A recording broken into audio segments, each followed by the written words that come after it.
जय श्रीमन नारायण। दोस्तों, आज इस वीडियो में हम एक बहुत ही रोचक और प्रेरणादायक कहानी सुनेंगे। छोटी सी गौरैया का श्री कृष्ण पर विश्वास।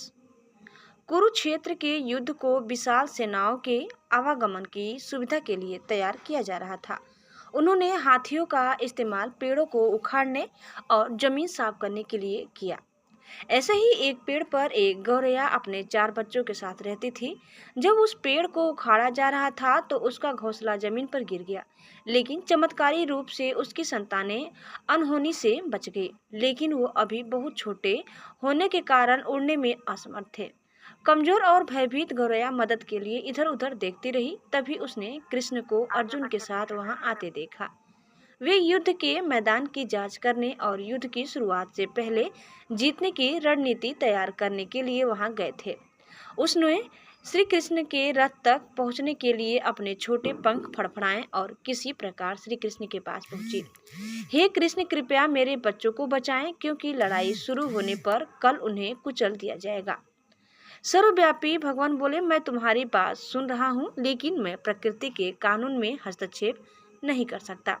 गौरैया ने कहा, हे भगवान, मैं जानती हूँ कि आप मेरे उद्धारकर्ता हैं। मैं अपने बच्चों के भाग्य को आपके हाथों में सौंपती हूँ।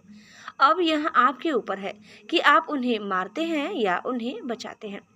काल चक्र पर किसी का बस नहीं है। श्री कृष्ण ने एक साधारण व्यक्ति की तरह उससे बात की, जिसका आशय था कि वहाँ ऐसा कुछ भी नहीं था जिसके बारे में वो कुछ भी कर सकते थे। गौरैया ने विश्वास और श्रद्धा के साथ कहा, प्रभु, आप कैसे और क्या करते हैं वो मैं नहीं जान सकती। आप स्वयं काल के नियंता हैं, यह मुझे पता है। मैं सारी स्थिति एवं परिस्थिति एवं स्वयं को परिवार सहित आपको समर्पण करती हूँ। भगवान बोले, अपने घोंसले में 3 सप्ताह के लिए भोजन का संग्रह करो। गौरैया और श्री कृष्ण के संवाद से अनभिज्ञ अर्जुन गौरैया को दूर भगाने की कोशिश करते हैं।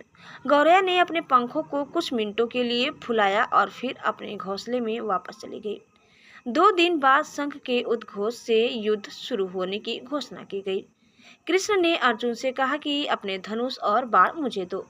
अर्जुन चौंका, क्योंकि कृष्ण ने युद्ध में कोई भी हथियार नहीं उठाने की शपथ ली थी।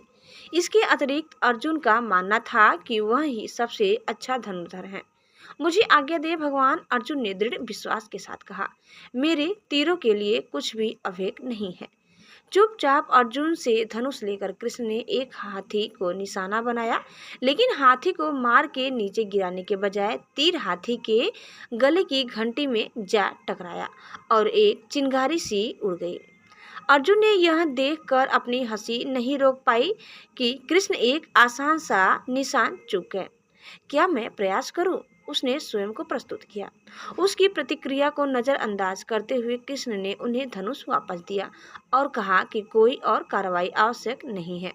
लेकिन केशव, आपने हाथी को क्यों तीर मारा? अर्जुन ने पूछा। क्योंकि इस हाथी ने उस गौरैया के आश्रय उसके घोंसलों को, जो कि एक पेड़ पर था, उसको गिरा दिया था। कौन सी गौरैया? अर्जुन ने पूछा।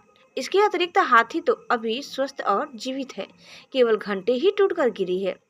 अर्जुन के सवालों को खारिज करते हुए कृष्ण ने उसे शंख फूंकने का निर्देश दिया।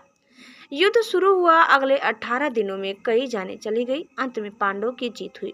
एक बार फिर श्री कृष्ण अर्जुन को अपने साथ सुदूर क्षेत्र में भ्रमण करने के लिए ले गए। कई सौ अभी भी वहां है जो उनके अंतिम संस्कार का इंतजार कर रहे हैं।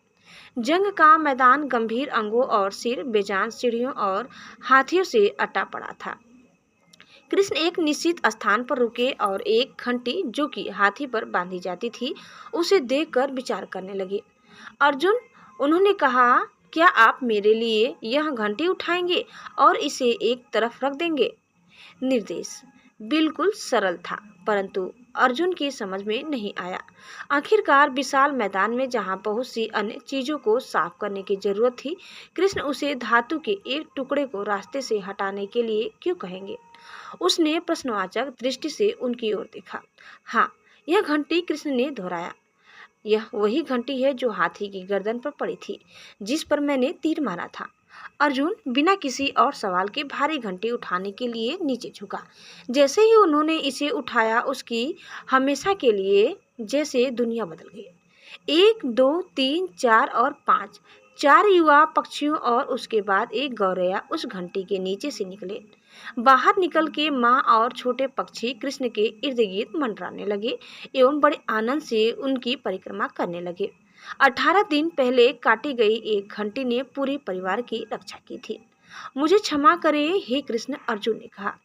आपको मानव शरीर में देखकर और सामान्य मनुष्यों की तरह व्यवहार करते हुए मैं भूल गया था कि आप वास्तव में कौन हैं।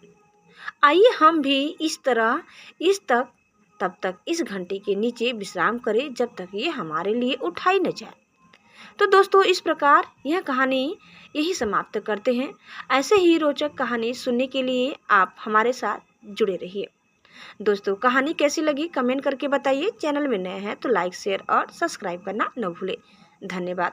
जय श्री कृष्णा, जय श्री मन नारायण। एक बार प्रेम से बोलिए श्री बांके बिहारी लाल की जय।